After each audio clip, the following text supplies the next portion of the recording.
Hello, right. At long last, we've finally got around to trying these two classic beers. Well, classic to some people, but other people, well, not so classic. It's Founders KBS's. We're doing a vertical tonight. So, yeah, the 2016 and 2017. I'm joined by Joe. Joe from Buffalo in New York. Yes, hello. And Paul from PA Brew News. Hey, my name's right. Pennsylvania. Get it right. Pennsylvania. How you doing, gentlemen? How you doing, gentlemen? All right. Fantastic. We're doing great, Craig. Thanks for inviting. That's all cool. I was going to do these kind of live, then I was like, oh, people are interested. Let's do it. Right. So everyone knows what Founders are all about. Out of Grand Rapids, Michigan. I'm trying to remember how long they've been going. I think it's 1997. I think they got a time. I did go into it earlier, but I just can't remember. So let's just crack open then. Both beers. All right. I'm into it. Look, so the 2017 first. Paul said, "Let them breathe." Now, Paul, is yours for your? Oh, they're breathing. Now, I have different caps here. This is the 16 cap, which is a black cap. Black cap. Yeah. And then the 17 is a gold cap. The Barrel Series cap. Yeah. If you look at the case, it will say the Barrel Series underneath. It does. Yeah, which is quite interesting because both my bottle caps are last year's. Yes, but we are American and fair special. Well, that's what I've heard. So yeah, I mean, this beer is coming in at 11.9, which is the 2017 version. I'll give a shout out where I got this bottle from the bottle shop in Margate. So they were very kindly enough held a bottle back for me to nab. I believe I think you was telling me this yesterday, Paul, that the ABV was 11.9 for the is it not the export market but the Canadian market. So yeah, the Canadian market ran it at 11.9 and American ran it as 11.8. Yeah, so I mean I haven't got that kind of barrel aged series on the front left hand side of the bottle, like I assume you two guys have got. Yeah, we do. Yeah. So that's and also on ours, which I don't think yours says, is see at the top here, it'll say the year. Yeah. On the right, yeah, on the other side, yeah. I haven't. All I've got is just a load of, which I assume's the export market kind of label. There is something definitely. I don't know about you guys, but there's something noticeable in my head retention already. The 16th is just a ring. Yep, same exact 17th. Thing, Paul. Yep, the ring and then a decent sized head over here. Yep, and you can see the creaminess too, a difference as well. Creamy in the head. Oh yeah. It does help if I pour the other. Pour both of them. And it does help. Very professional. Just looking a little bit too. Excuse me. The 16 has a little bit of a darker head, slightly. Mm-hmm. See, for me, let me rustle it up like you rustle it up, baby. Ruffle that up.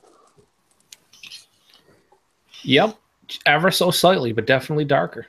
Mm-hmm. It's interesting. Mm-hmm. Yeah, the head on mine. The head on mine seems the head on mine on the 2016 seems a shade darker. Yep. Yeah, that's what we're saying. Yeah. The 16 is darker, and the head retention's a bit less. Well, a lot less in some regards. I'm getting the bourbon from them. I just love the legs on it. Like just from look at that, it looks fantastic. Why am I doing? It has the KBS logo. Hang on. Oh dear. Well, you know. Not proper glassware. We certainly not no hashtag. Hashtag proper glassware. Hashtag, yeah. Well, it's just it always amazes me when I have a strong beer like this. Just looking at it, it's like looking at. I kind of compare it to like a roaring fire. Sometimes you're just like, oh, look at that. You stare at that it, kind of thing. Yeah, it's proper geeky. Perhaps it's just me, probably just me. You get the sheets of alcohol, the blankets of alcohol. Yeah, the sheets are crazy. And if you look at, like, for me, I know this is where, like, overanalyzing it, but that's what you got to do. Yeah, there's a lot of things. The head, when you look straight down, which you can't really see it too much in the camera, but it just looks like the top of a hot chocolate. Yeah, it does. for sure. Mm-hmm. Yeah, or a Yep. kind of a coffee mousse or something like that. So that kind of, or an aero almost. Top of a creamy latte. Get an aroma then, I guess. All right, 17. So it's the 17. Yep. I'm gonna quote Paul real quick. Spicy bourbon. Spicy bourbon, Paul. All the spicy. It's definitely got that kind of winter spice kind of. Mm-hmm. Yeah, spicy peppery. bourbon. I'm getting like peppery. Peppery, not spicy. Peppery. Yeah. It has a peppery bourbon. Yeah. Little bit of like chocolate cakey vibes, like a sweeter, more like I don't know, just like a decadent chocolate nose to it. Yeah. Baker's chocolate. Yeah.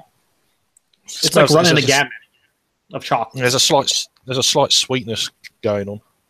Oh yeah. Get a hint Almost of a like roast coming up. Sharp roast coming right through that though, hitting the nostril. Yeah, kind of almost like a slight brew lady kind of brown sugar thing. For sure. Now this actually has a bottling date on the back here. Of course, in all their infinite wisdom, I love Founders, but they have a tan label, and they put the bottling date in white for the font. dimmest white ever. But I think it says 222 17 or 228-17. It's sometime in late February. Mine says 227-17, I think, or something like that. Okay, so that might be 28 actually. They're putting this at just over 8 months. I mentioned that because the coffee seems a bit faded on the nose. There's not a lot of coffee going on. There's a sharp roast, but it's not specifically coffee, more like char. Yeah, it's a generic roast, which could be the roasted malts. It could be the coffee. There is but a little bit of ethanol alcohol coming up, but I'm getting a little dark fruit. But I don't think I'm getting any dark fruit from coffee. It's more just. I picked up the dark fruit. I'm actually getting like a grape, kind of like a slight grapey essence to it. That's like a kind of vinous thing going on. Definitely. Red wine, almost. But yeah, smells really good though. Smells nice. Smells. Of course. Let's give it a whirl then, I guess. Cheers, guys. Cheers.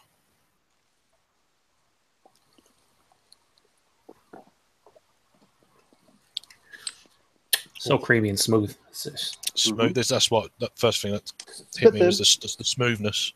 It's a good thing. Yeah. For almost 12%, I would agree with Paul, even though Paul thinks everything's thin, even like blackstrap molasses. It's the high side of a medium body, low side of a full body. It's like medium full. It's lower full. It's like not quite reaching there. You can tell it's an Imperial Stout, but it doesn't have the heft that 11.8, 11.9% beer should. Probably more in the like 9-10 range. Yeah, I was picking up the first mouthful I got then was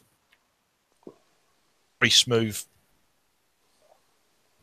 Velvety smooth mouthfeel, and I was picking up a bit of bourbon, a bit of alcohol, but that's kind of subsided quite quick on like your palate instantly adjusts. Right, there's that slight bit of oiliness that does stick around, just giving you that little extra body. Click, yeah. But it's that picking apart which chocolate you're tasting now. Kind of a deal. Yeah, now I'm getting like, if you've ever had like the 60, 70, 80% cacao bars, like the straight up, that kind of getting more in that realm where there's just this ever so slight sweetness, but it has a more bitter tone to it, which I actually prefer. I don't want this to be super sweet and like desserty.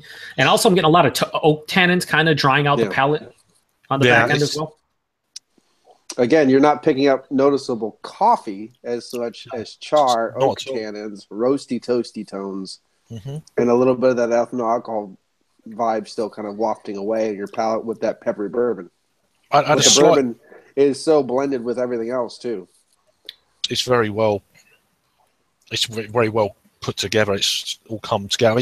I'm getting a slight burn only a slight, just sort of on the chest. Which you kind of expect, right? You expect it. It's almost. I mean, you're not going to completely part, but not really picking up much on the taste once your palate gets into it. It's very smooth. It's got a little bit of dark fruits going on there, but I'm trying to think. It's not over multidimensional. No. No. It's cohesive, though. That's the word I would use. It's very cohesive. Everything is well blended together. Nothing's sticking out or like a distraction whatsoever. There's nothing that's the predominant flavor. If there is anything, it's probably is that peppery, spicy bourbon note. Like that's the first thing that hits you. But as you drink it, it's just like everything melds together, and it's just like, okay, there's chocolate, there's roast, everything accents itself. Everything plays on itself perfectly. And it's dangerously drinkable and dangerously smooth for the ABV. Oh. Yeah. And it's something that, you're not going to get your palate burnt out on. Like, you're not going to get burnt out on bourbon or burnt out on this or burnt out of that. No. You have time to enjoy each different flavor and aroma because they bounce off each other the whole time. I'm picking up a bit of cherry now. A little bit of kind of going on there. Like a black cherry for me. Yeah, for sure. Yeah, something almost like a slight gâteau-y, Black Forest gâteau-y kind of quality. Yeah. Yeah, it has some Black Forest cake vibes to it. Like, the one thing I really do enjoy about it is it's just so well balanced. Like, so many bourbon beers, barrel-aged beers in general, can skew towards like an extreme sweetness or like an extreme dryness. This has just enough sweetness to counteract the dry oak tannin finish. So, like Paul says, it makes it way more drinkable. This is, despite it being 12%. I could drink a couple bottles of this, which I'm going to apparently this evening, and not really have an issue with it. It's super easy to drink, as you can see. It's almost gone. Yep. And I told you not. I told you not to drive though. I plan on walking on my hands later. Yeah. I don't know if that's. I'm going to steer with my feet. And also for people who love like the lacing, it's epic. Obviously, like the and the alcohol legs. Look at the lacing, sheets of them. I honestly don't.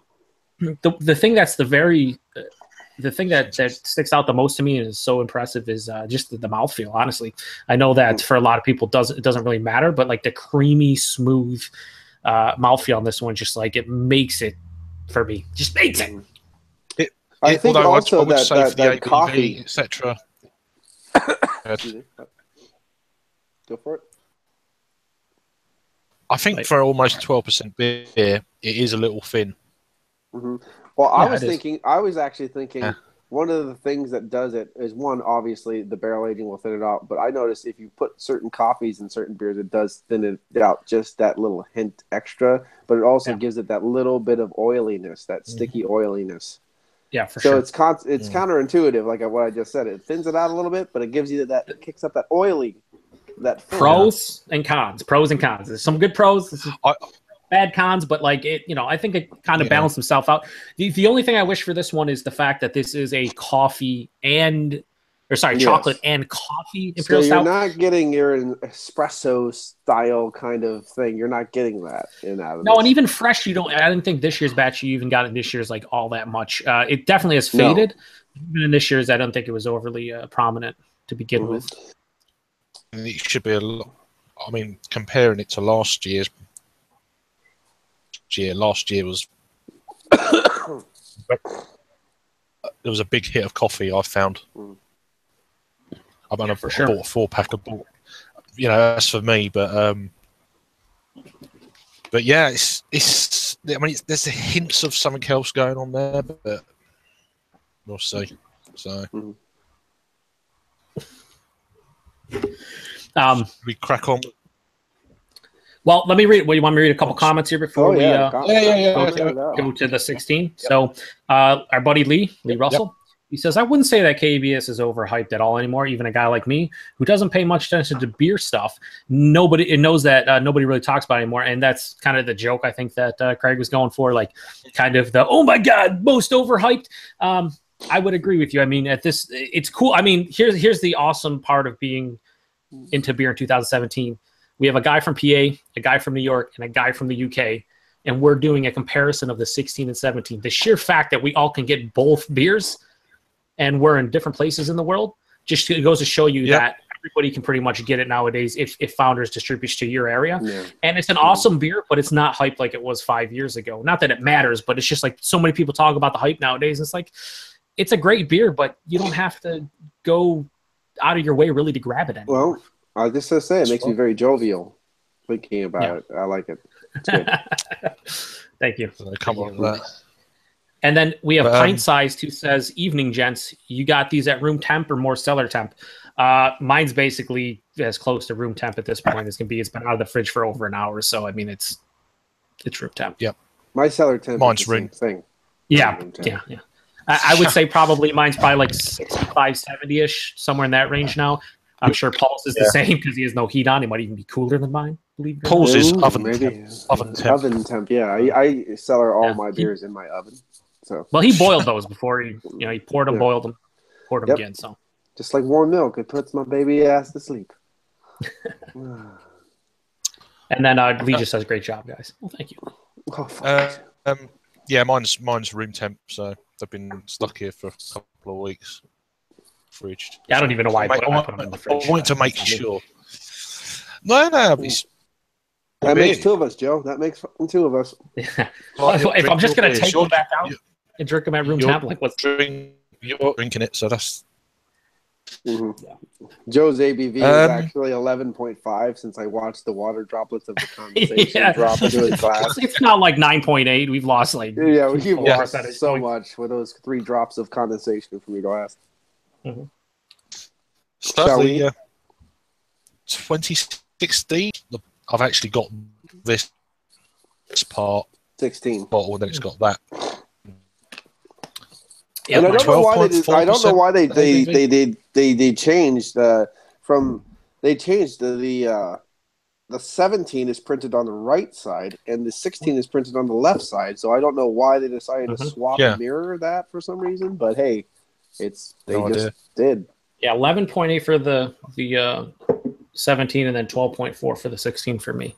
Yeah, I mean, looking at this label, it could be an American rather than. That looks exactly like ours. Yep, exactly. Yeah. Exactly. So mine was bottled on 02/16/16. So. 02/16/16. Oh, what time though? What time, Craig? Mine was 15:09:44. 12:18. Oh, yours is a little older. Mine is 02/11/16. There you go. He won. This is done. A true vintage. Vintage. Ours is going to have tons of coffee. Yours dropped off. Yeah, yours is faded. I'm going to be drinking chocolate-covered rum-soaked cherries right now. Is what I'm saying. This is going to happen. Lovely job. Lovely jubbly. Well, I've gone for the classic KBS glass, and the Duvel glass. Yeah. So legs for days, sheets upon sheets. Haze for days. Haze for days. Yeah, there's haze. There's haze. Hazy. You can't see through it. Really. It's very hazy. Yeah. Actually, let's talk about that. If you show it up to the light, right at the pinnacle, the tip of the glass, you see a little bit of a ruby hue. But other than that, of course, it's pitch black. Mine's not ruby. Mine's like a straight up dark brown. Ruby, but it definitely there is a little bit going on. But we're all pink on the inside, Joe. I get what you say, but I don't say what you get. I mean, this didn't stick as far as the legs go so much, but the blankets of alcohol completely covered the glass when I swirled it. Yeah, dude. And the head retention on this beer is quite impressive. Non-existent? Well, no, it's If you swirl it'll actually. It will. It will. It generates about like a 3/4 finger head or so, but then it dissipates. There are beers that are lower ABV that completely die off, but this one it becomes a soft ring over time. But you can regenerate the head, reinvigorate it, just play with its soft teats a little bit, and then boom, it's back. And that's nice. It's nice, and then there it is. Yeah. You're caressing your beer. Which also tells you that you're going to have a nice bit of mouthfeel with the proteins holding that head in suspension, which is nice. Mm-hmm. So cool. Here we go. With the aroma? Proteins. Yeah. Maybe the proteins, baby, and that's good. Need an aroma, daddy. Yeah, get an aroma then. Oh, this is a stark contrast to. I'm actually getting more. I'm getting coffee. Yeah. Yeah. I'm getting like a blast of like a coffee French and like roast? dark fruit. No, I'm getting tons of dark fruit in mine. Yeah. Like black like dark roast, burnt coffee. Not as much bourbon on the nose for me. No, I'm not getting. It doesn't bourbon. have that peppery tone. The peppery tone that was from in the 17. Yeah. The 17 had that bright caramel pepperiness that it was beautiful. But this one, it's more dark, more broody. You do get the ethanol alcohols coming up. You get the dark fruit too, but you get a lot of char and a lot of roast. I mean, I can tell it's barrel aged, but it's like probably like the 5th or 6th character that I'm pulling out in the nose. Like it's. First thing was that coffee. This is actually shining in the coffee, and this is older. Yeah, exactly. It's amazing. Batch variation, year to year. And then they say, "Oh, coffee fades." I'm getting something that's the reminiscence to Baker's and a hint of milk chocolate, kind of wrapping back around when I breathe in the milk. I'm with other people before, and I think sometimes it depends on what kind of coffee they use for these coffee barrel-aged beers. Some fade off quicker than others. Did you ever have one of those chocolate-covered coffee beans? Yes. And break one open in that smell out of the bag? That's what I'm getting out of this a little bit. Right. Except not as sweet. See, for me, it's not the sweetness at all. No. I'm with you guys on the coffee, but I still think for me, like more so than what you get. Fix that smoke alarm. I feel like I'm never gonna do it. Never ever gonna do it. I feel like the dark fruits are still very prominent for me, probably more so than what you guys are mentioning. A lot of black cherry, even like a fig datey thing going on. Not to like a Belgian style like quad or like Belgian strong dark or anything, but it does have like the Black Forest cake thing again for me. I definitely did mention that the ethanol alcohols are prevalent. The dark fruit are coming out. I think because there's less bourbon aroma coming through, it's given a chance for all them other kind of aromas. Giving a chance to actually those to come out too. Yeah. And I very dark and birdy. And I think I prefer this aroma quite a bit actually. Let's not be so hateful. Quite. I think it's just it's more cohesive. Like you said, you're actually having aged for this is now like 20 months or so. You're getting more of the base beer, which I enjoy more than just like a big hit of bourbon. You still get the bourbon, but it's like I said, the 5th or 6th character. So I like the fact that the base beer is shining. And don't get us wrong. The bourbon, the peppery bourbon is in there. It's in the background. It's just subdued. It's the last hit you get when you breathe it in. It's the last one. It's not the first one. It's the last one. No. I would for me, I'd say it's like omnipresent. It's like always there, but never the shining star. It's like always there. It's like when Jesus watches you masturbate. Nice. You had to say omnipresent. Sorry. Yeah. No, I said omnipresent. I mean, I did, but I stick by it, even though I know it's a little bit big for you, Paul. It's not bombastic though. Bombastic. Oh, not yet. Okay, let's try to taste it and see if it's bombastic. Yeah, let's go for it. All right, cheers guys. Cheers, gents.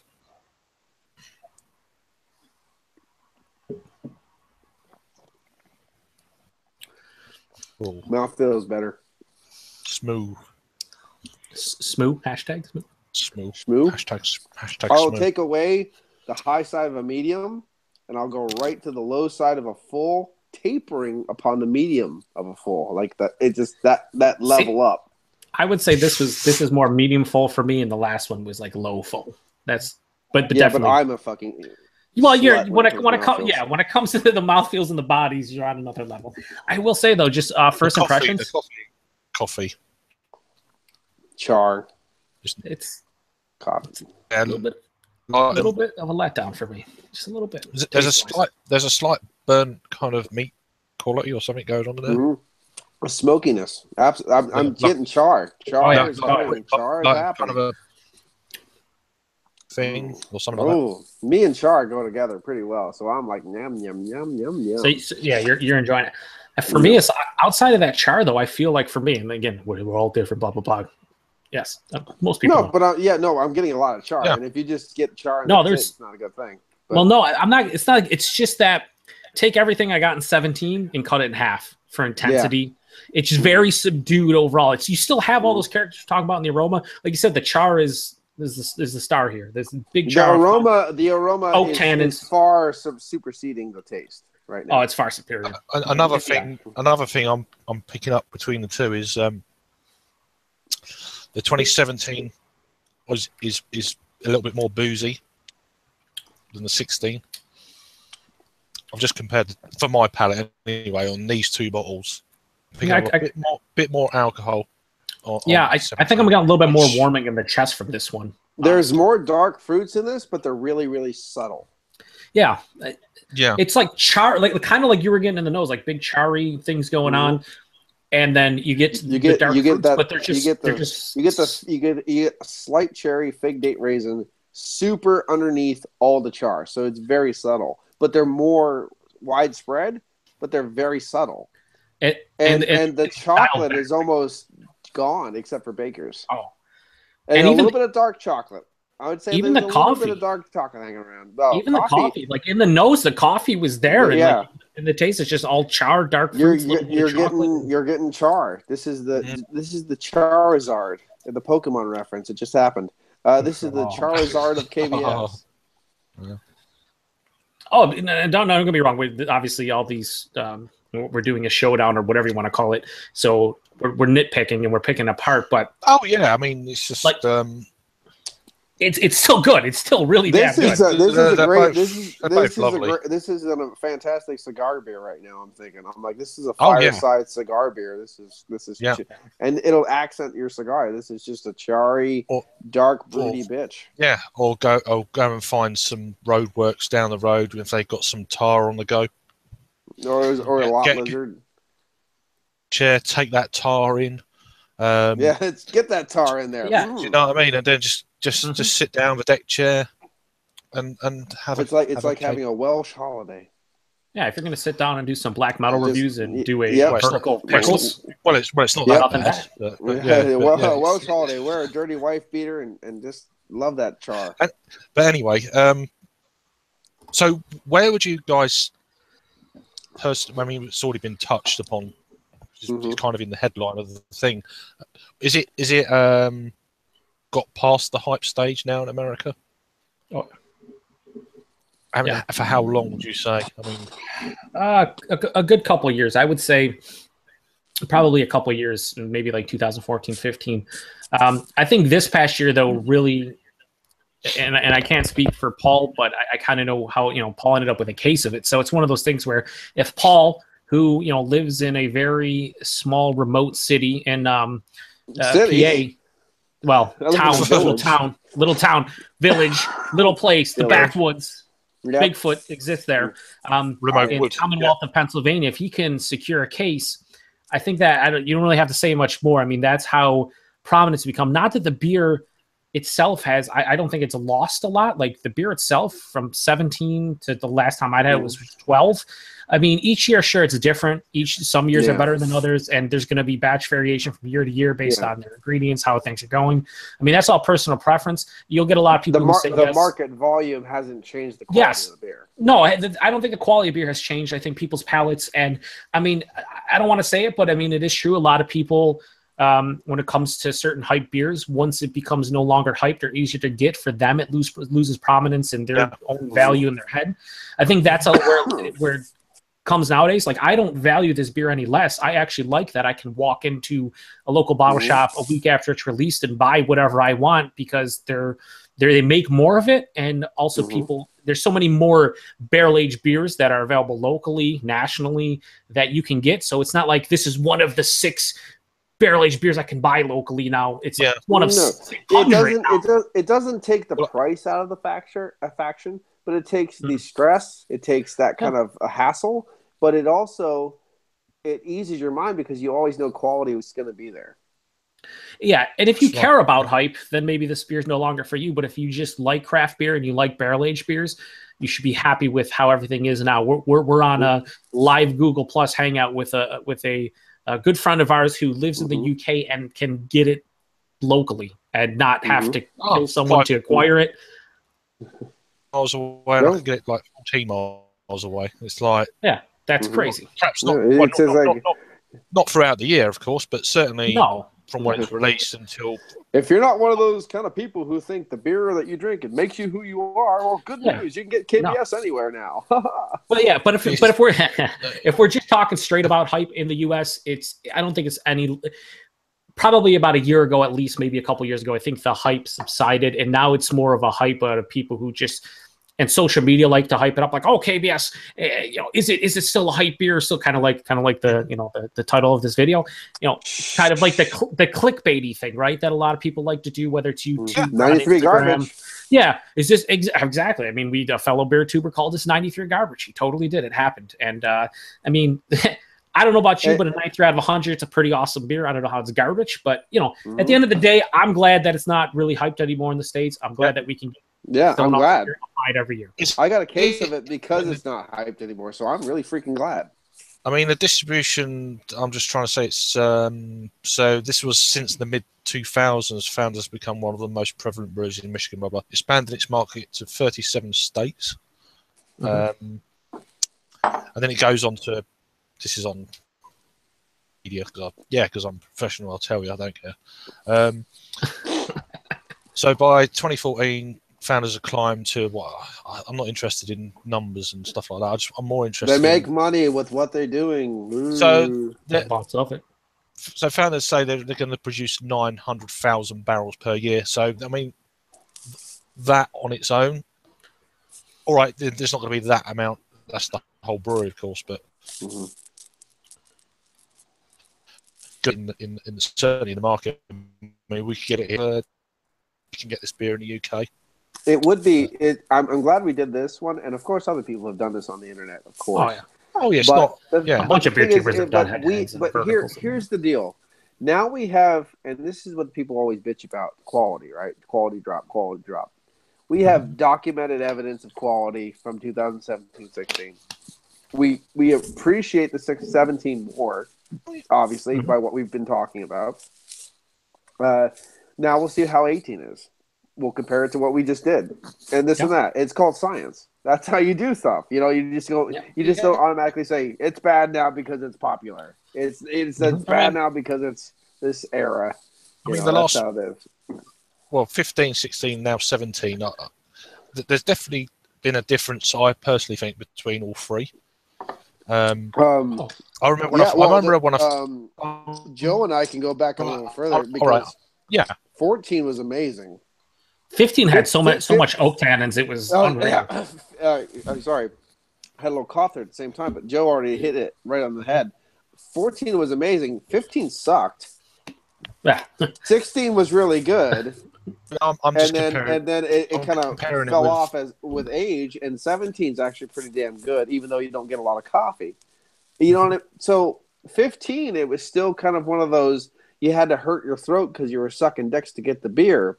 Yeah, and it still fell off the market. It fell off the mark of what you wanted it to be, which shows you that it doesn't actually work that way. You know what I mean? So because 17 was delicious. And the thing about 17 that other people might not like, because I never ever compare this beer to Bourbon County Stout because I think that's an unfair comparison, and I like this more than Bourbon County Brand Stout because it's drinkable. The other one's a sipper, like you got to sip that all night long.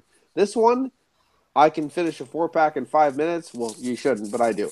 And there you go. So it's one of those kind of deal. You didn't say the magic word. Jurassic Park reference. Thank you. There you go. Yeah. But that's the thing is KBS is just a super balanced, drinkable beer, and it's still bourbon barrel aged. You get all the qualities, and it's approachable, and I like that. I hate to use the word approachable because it sounds like I'm a macro shill because people have. They like to say those words. Well, I'm just amazed now we can get this in the UK. It's like, what? Exactly. And I checked earlier. I just done a little Google search, and I could go onto a website. I'm not going to name them, but and it's still in stock. I could just go there as many as I like, and it all is boom. Yeah. It's that, it's just when you hear. Will say that craft beer's not changed in the last 5-10 years or whatever, and it's like, yeah, it has a lot. I don't know. Wherever they're living, it might not have changed. Well, it has changed, but they're still holding on to their guns, and they know they're holding on to like 5 or 6 beers that you still need to literally choke on a dick to get, and that's what they're holding on to. And if they lose that, they feel like they lost them. Well, I'm not going to queue up to do that. No, the problem is if they lose that, they feel like they lost what they had. I had this before you had it. It's not fair. That doesn't bother me. Yeah, but it does them because they have a shallow little life they live. Oh, that's how that works. Simple fact of the matter is, I think every craft beer drinker, every beer drinker in general that likes good beer, wants to go outside the box. We always get very excited when you try a so-called hype beer or a hard-to-get beer because it's fun to try beer in general. And when you get something that you don't get in your area, or maybe you've heard some good things or bad things about, it's fun. Or just in general, it's exciting. But the beer isn't a currency, and the beer should not define how you enjoy your beer in general. And so many people allow it to. It's like if you're not drinking the latest and greatest beer or the latest hyped beer, whatever, it's like I'm not enjoying myself. It's like I'd like to judge beers on what's in the bottle, and so many people pass up really good beers because of their bias towards a certain brewery or maybe a style or just the fact that it's not hyped. They can pick it off the shelf. Guess what? I don't want to just pick it off the shelf. I want to wait in line, or I want a 1 per limit. It's something that so many people got. Status quo. Yes, makes the scarcity doesn't make a beer good. Okay, the rarity doesn't make a beer good. What makes a beer good is whether or not you like it based on its merits. You drink it, how it smells and drinks. Not how it tastes. Not anything else. And I think so many people let that go to the wayside nowadays. I've had unhyped beers because Joe and I have had lots of beers, and so have you, Craig.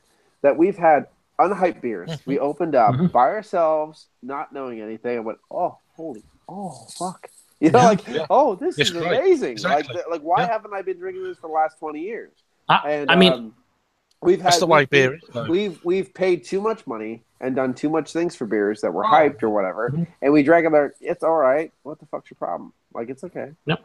You've always got them select kind of breweries. You know it's going to be quality, but then when you're paying 6, 7, maybe, say for a can, even like $1.50, you know it's going to. Yeah, but you know it's going to be great. Yeah, that's you just know. Right. Just some breweries don't do bad beers. Yeah. Well, I've seen people that like they would get a beer that's amazing in front of their face. However, because it's not a hyped brewery, they're like, that's all right. It's okay. I've had better. But if it said something that was hyped, I'd be like, it's amazing. It's the best thing you need to get. And it's all this psychosomatic hype. Everyone's different though, as well. That's what people don't like, accepting that everyone's different and everyone's got different palates. And a lot of people still don't get that, which is quite amusing to me. Yeah, it's funny. I think the first time I really realized that was there was a couple years ago. There's not a local brewery, but there's a New York State brewery called Saranac. Paul knows who Saranac is. I don't know if you're familiar with Joe. Absolutely adores Saranac. Tell the story. It's great. No, so let me tell you. Let me tell you this. I'm blending. It's a blending. We should do the it's not the Covey. But Saranac Brewery's on the quality of, say, like a Sam Adams, actually a step below. Okay, it's like a local or like microbrewery. Yeah, they're like entry level. Basically, they make entry level beer. Maybe on like the Green King level, something like that. And they came out with a beer that was this double IPA called Pacific Galaxy a couple years ago, and it was draft only. And they had it at my local bottle shop, and I picked it up, and it was on par with anything up to this point in time that I've had as far as double IPAs goes. Juicy, creamy. It was in the style of a New England style, not even New England style, but just like one of the kind of New England style, but maybe not quite there with the mouthfeel stuff. But it was an amazing tasting beer. If you put that beer in a Treehouse can or a Trillium can or a Hill Farmstead can, people would have went nuts about it. It stayed on tap for like 2 months because people were buying it because it was Saranac. Despite the owner of, or the manager of the bottle shop saying, like, people would come in and be like, oh, what would you like? Well, I'm looking for an IPA or double IPA, and I see you got Trot Saranac tonight. Saranac, it's Saranac, is it? Yeah, no, literally, you have to try this. Yeah, the guy knows good beer. I mean, he's been in beer for like 30 years. He's drank it all, and he's like giving them the suggestion: try out the Saranac. Nope, but everyone who tried it was like, Saranac brewed this. but just the bias towards the brewery being a lower class, or maybe even a class of its own. Yeah, that's what I'm saying. Like, you get so many people like that. Like, I get bias in beer because we all have it at some point, whether it's a style or a brewery, but it shouldn't define what you should try. You should always still be open to stuff. Like, I still try Sam Adams stuff because some other stuff's good, some of it's not great, whatever. I let Joe try the Genesee stuff, and I like to hear his views, but I'm not going to try it. And Genesee Brewhouse, their micro stuff is some of it's really damn good. No, I like hearing his views. It's great. It's like he's like a little sloth puppy trying. I like Genesee. All right, I'm starting my channel. It's nothing but Genesee Brewery reviews. Go. Well, I tell you what, I had the Irish Red from Saranac, and I didn't have a beer for like a month, and I did a lot of hard work, and I ended up finding it at my parents' house, or ice cold or whatever. I got them all out, and I just started chugging these things, and I'm like, these are fucking good. I was like, no, more please, thank you. Anyway, sorry. I was going to say, I was sorry, cut in there. It's not the after chat yet. We haven't rated it. Yeah, we haven't I mean, we could have a up another one or something if you balaclava guys want to. We're just going to hit that word and we're going to move on. Segue. Yeah, we'll. So indeed. Thanks a lot, Joe. What do you think then? Generally, who prefers as you two got, or Joe? Why don't you feel this one first? What do we prefer between the two? Yeah, what do you think? Since you took it off the rails, you do it first. I took it off the rails into a ravine, and then the car rolled like 7 times, and then Paul brought us back to life. So, we segue on track. Yeah, I segue to another segue back to the segue. I prefer the 17 between the two. I know you rate beers out of 10. I don't know for rating them, but if we were to, I'd give the 10. Or sorry, the 17. Honestly, it's like a 9.5 to 10 for me. The 17. I don't find many weaknesses or faults in it. Maybe a little bit more chocolate, but a little more coffee. But we're drinking the 10 months old. I can't, or 8 months old. I can't expect the coffee to be super prevalent. I might knock it for that, but it's cohesive. It's super easy to drink. It's awesome beer. I would knock I'd knock the 16 probably down to like a 9, which again, a 9 out of 10 is an amazing beer still. But it has the mouthfeel and the body over the 17, but I kind of feel that's where it stops for me. The char, while I like it, I'd like to be a little bit more subtle and like, subdued and maybe like accentuating the rest of the beer. I think it kind of dominates the beer. And I just wish it was more intense. Again, it's aged. It's, almost 2 years old, so I get it. But, it's kind of an unfair comparison, but at the same time, that's what we're doing. So I'd go like 9.5 for the 17, 9 for the 16. Both awesome beers. Glad I'm drinking it. Glad I was able to do this with you guys because it's been fun. But by no means is this like, this is an awesome beer still, regardless of the year. And I'm glad to be able to even have a couple more in the cellar because I want to see how they age down the road. Like Paul said, the 18. I actually have an 09 and then 12 forward. I'd love to do a vertical of like 18, 17, 16, 15, 14, 15, 13, 12, and then a 9. I don't know. The 9 quite pissed. Oh yeah, he already promised that I'd be in on that. Yeah, well, we might have to do that sometime. Some drunken, maybe by the fire. Ooh, maybe do it a year. Maybe I'll get out there. That'd be. There you go. Greg, I'll tell you what. If you came out here, I would guarantee we would do it. 100%, no questions. It would be done. I have special beers held for Joe, and I'll hold them for you too. Yeah, we'll see. What about yourself, Paul? Oh, was I in on this? Oh shit. Yeah. Well, you're a panelist. Oh, yeah, panelist. The thing is, I'm gonna go right with Joe on this one. I would give the 17 is my favorite. Because of just the drinkability, the way it's all blended, you get every single nuance. Even though the coffee isn't prevalent, I'm going to give it 93 garbage. Fuck you, Dark. Pretty much 93. 95. We'll go up with Joe. 95. I 95 out of 100. I 9.5. I hate to mimic Joe so much, but he has it spot on. Yeah, he went so first. drinkable. It's beautiful. It's drinkable. You get all those nuances. The coffee's lacking, but it's still an amazing beer. The 2016, I love the char. However, I love the char. Yeah, great. But there's other charry bitches beers out there that are better. So it's going to get a 9 out of 10 for me. And I wish there was more nuances to kind of, balance out and kind of, acclimate the char. If the bourbon was a little kicked up here or this or that, or a little more dark fruit here or that, it would be better. But it's a 9 out of 10. It's still an amazing beer, and that's where I'm going to go. That's cool. So for myself, I just think there was something. I'm still amazed that there's more coffee in last year's version to this year's. Coffee's a funny thing. There's lots of beers that I've had that are old and they have tons of coffee. It's just amazing how that kind of thing plays in sometimes with beers, because you always say, "Oh, the coffee's going to fade," blah blah blah blah. Yeah, and I've had that with a few beers where the coffee is. Yeah, you're right. That's just like there's no coffee at all. I don't know about you, but I've actually had some certain like porters without coffee in it. But when they get to a certain age, you almost get coffee out of them because that chariness. Yeah, it develops. It's almost like really... balancing with the dark fruit. You almost get a coffee. So it's weird. It's weird how they do that. It's just beers. I mean, is it down to what coffee they use? Are they using the same coffee year on year? Is there a different coffee they're using that might last longer than the following year? I don't know. I have a question to point to the panelists that they don't know, but I'm going to say it out loud.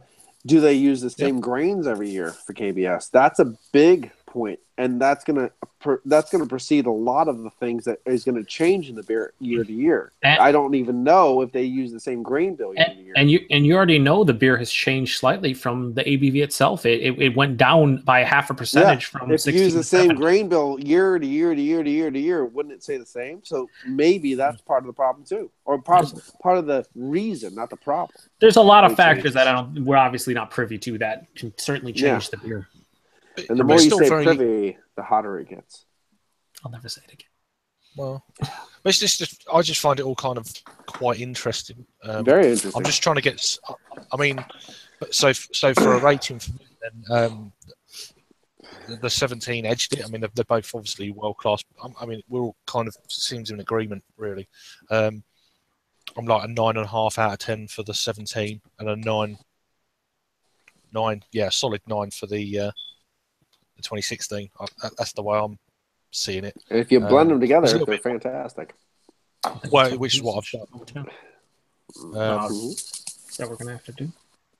It's kind of, I mean, it kind of really does round it all out completely. Yeah. There's a little bit more. It's sort of it's basically what it is. You've got some of this, you've got some of that. You've got a bit more bourbon from that. You're still lacking a little bit of bourbon, so there we go. Just top it up a little bit. Boop, there you go. Yeah, highly advise against that right now. I mean, I haven't got any bourbon. This is where I get my bourbon from. These kind of beers. So yeah, well that's in you now. It's so bourbon forward, Paul says. Yeah. So eventually, I'm just trying to get these other kind of things up, and then we'll close it out. We've got a couple comments. Hey, you go for the comment. All right. Pint-sized. Continue with Craig. Have you had Old Chimney's Good King Henry? I'd say it's the UK's most hyped stout, purely based on its rarity. Got a bottle of the 2015 reserve lined up for tomorrow with a smiley face.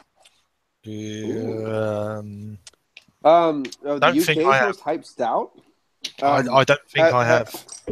Ask him if you ever had. Oh Jesus! It fell. No, I haven't had that at all. Ask him if he ever had this one. Courage. Oh boy, Courage Russian. Where are Russian Imperial Stout and the Henry's. What one was that? The original. I was on another page. Oh, I'm sorry. The Courage Russian Imperial Stout and the Henry's Extra Double Stout. The Henry's, the Imperial Extra Double Stout by Harvey's. I think it's Harvey's Brewing Company. Yeah, from London. Yeah. Those you have to try. definitely. I mean, a lot of these beers, you seem to get more than we do. Sometimes it's like, how does that work? I found those on a accident. So in my neck of the woods, they're still on the shelf. And I bought them all. Shelf turds. But good shelf turds. Great shelf turds. Amazing shelf turds. Everything's turds. Everything is turds where you live. That's why I don't buy them, because, I mean, they don't have high brine. Well, it's just... Right, are we done? Yeah, no, yeah, we got it. No, well, no, I would say, I don't know if you were still trying to answer this question. Sorry. I've never had that beer that you said. That sounds fun. Yeah. And then Chris, our buddy Chris from on the 10th or the 11th or the 9th or in the basement, who knows anymore? He says, "What the heck is this? Live talk on a Saturday?"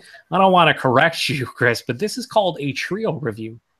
It's just not a talk, although we're talking. It's not a general chat. It's just a general analysis. Chat. It's my first analysis review, so this is like B to you. Settle down.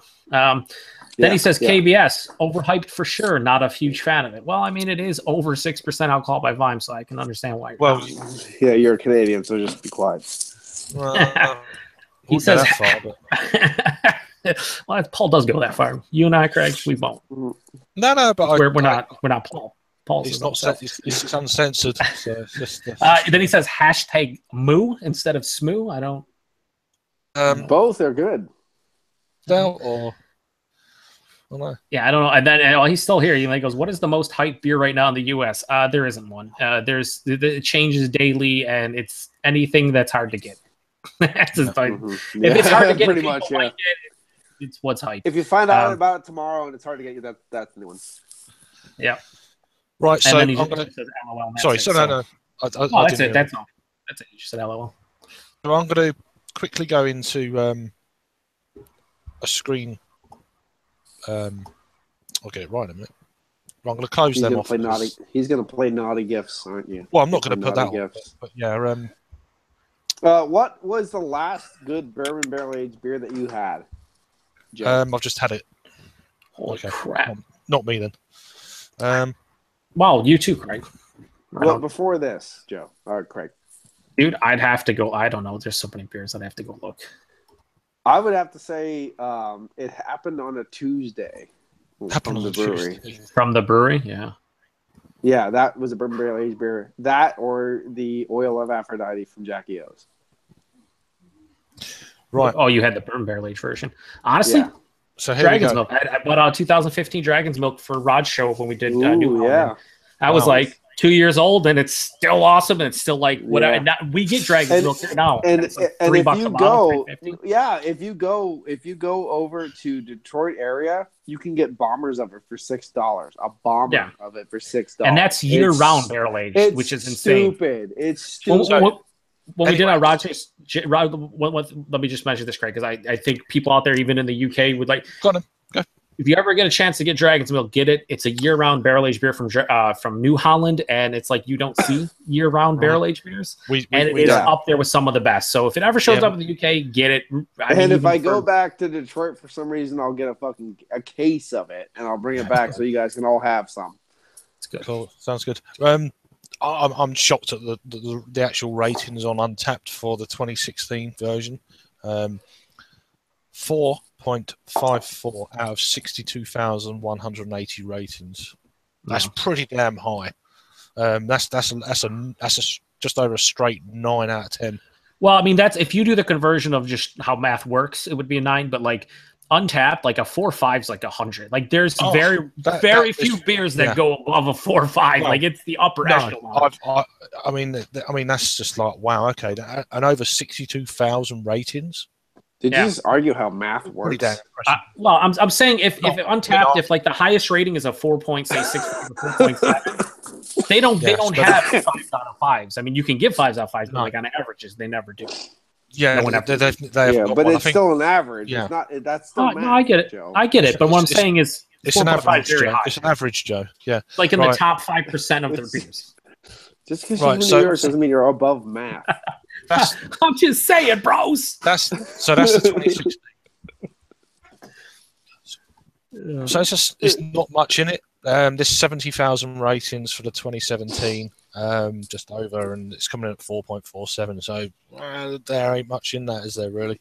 No, you're talking like you're talking like an 8.9 for the if you convert it to 10, 8.9 for the 17 and a 9 for the. Well, you have to understand there's lots of people, because we're all different, right? There's lots of people going to spend $20 on a 4-pack, or be really, really stupid and spend $20 on a 750 and not like it and give it a 1 out of 10 or a 0.5. Yeah. So I mean, I think there's like 4,500 check-in for this beer. Honestly, I hate to say this out loud, but I say everything out loud. There's going to be some people that are angry that KBS is so frequently available that they're going to give it a 1 out of 10 just because out of spite. I mean, that's what you have to realize. Well, I mean, and there's a lot of people also that think that their palates don't change, and it's always the beer from year to year. And exactly, just because you had KBS in 2016, and a year later you're drinking it, you don't remember it being as good, or you're not enjoying as much. There can be a lot of facters from the beer to your palate to a lot of outside factors. What did you have to eat that day? What did you drink beforehand? You know, I mean, there's a lot. And then there's people out there who believe that beer should always be the same. And the thing is, a true beer made with true ingredients, real ingredients, with a real brewery, should fluctuate from year to year to season, because grains fluctuate, temperature fluctuates, things fluctuate. And then we're going to throw a French word. Hear it? Ready? Terroir. No, that's what that means, man. I'm going to have to leave. Good. Right. Bye. Yeah, well, we're almost shutting this out. So, well, one thing I also want to point out, Craig, for Untapped specifically, is I think we all use it. I think I prefer it over Beer Advocate, certainly over Rate Beer. I prefer staring at a blank wall with just numbers on it over Rate Beer. It's something I mentioned to this. Here's the thing. I said blank wall with numbers on it. Yeah, I totally did. That happened. No, you carry on. I just wanted to show something else as well. No, go ahead. Go ahead. I'll make the last point after you show it. Okay. We made points? Yeah, I try to. I don't know. I said blank wall with numbers on it, so not usually. I didn't get it. I'm gone. Here we go. Right. So, all right. You was talking about Rate Beer Advocate, blah, blah. Check out how many ratings this brewery as a whole has had. Just shy of 4 million ratings. And the thing I think with Untapped in comparison with a Beer Advocate or Rate Beer, people who are rating stuff on Rate Beer and Beer Advocate, for the most part, are absolute hardcore beer nerds. And the people rating on Untapped are people from all walks of life who just have the app because, it's a cool app. And they found an app on their phone so they can be a beer thing. Yeah, or just whatever. Their friends have it, and they're like, hey, you should get this. Yeah. But you get an actual true representation of everybody from all walks of life who've done it. But here, the other point I was going to make with Untapped too is, like, while you have the 16 and 17, there are a lot of people who would drink the 16 and 17 and just check it in as the regular KBS. Not the vintages, yeah. And I think you'll see that a lot from, like, specifically, I think why the 17 is a bit lower. Maybe it's just, a lot of people don't like it as much as 16. I think more often than not, when people drink the newer version, they usually don't go right to the vintage. It's usually people like right now are going to go put in 16, 15, or 14. They're not going to look for the 17 as much as just the regular check-in. I mean, that could follow on from what we were saying earlier about availability. More people are accessible to it, so then more people check it in. So then there is a chance it could go up because of that, or the beer's not there. It's one out of two, I guess. I agree with that. Anyway. Last comment. You can wrap it up. Last comment. Chris on the 10 says left hand milk stout nitro 5 out of 5. Damn close. We can get that occasionally, so we could get a few of those beers. So maybe that could be another future thing. Yeah. I just need to harken back to Rod James. Rod Jones. Rod J. The Bell. Yeah. Here's the 30th, baby. Cool. I think this is a good way to cap off a beautiful evening with you guys. Thank you for letting me join. I was great. And it's time to close this out before we get a little too crazy. All right, guys. Truly appreciate the invite, Craig. It was awesome hanging out with you guys and doing something we want to do. It's my first kind of like live review analysis thing, so it's all good. I thought I'd do it with a half decent beer. So. And get a take from where it's from as well, which is great. Right, so have I corrupted you enough? You don't corrupt. You don't corrupt. You completely. Groom. You're a groomer. I'll groom you at some point. Yeah, I'll groom you. Don't worry. Well, I tried to be a macro apologist. It didn't work. I need to grow my beard for that. So I'll shave mine off. You grow it, Will, and that's how that'll work. I'm gonna buy dark green grasses and just yell. Right. On that note, that's a perfect way to end. On that note, thanks for joining, guys. Thanks for all the comments. It's been great, and I'll see you on the next review. Cheers. Cheers.